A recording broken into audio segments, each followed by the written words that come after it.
буквата Ј. Јавните бањи во Скопје. Овие бањи ги граделе ориентални неимари. Сите според надворешниот изглед личеле една на друга, но според својата внатрешност тие битно се разликувале. Некои од нив личеле на старите римски бањи, други биле со модерен изглед, но најчесто внатрешноста била ориентална.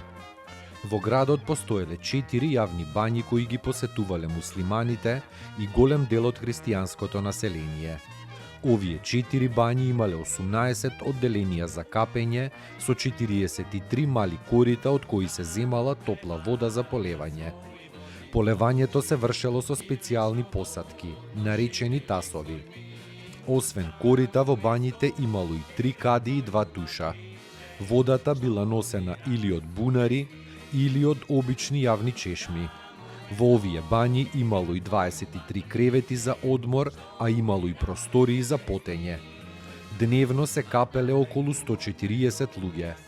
Посетата на јавните бањи представувала ритуал со посебни подготовки.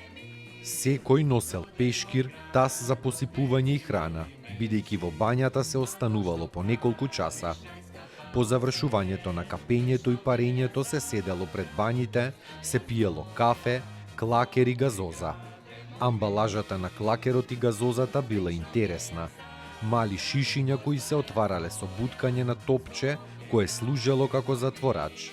Честопати во бањите во зимскиот период се правели и вистински гозби со разновидна храна.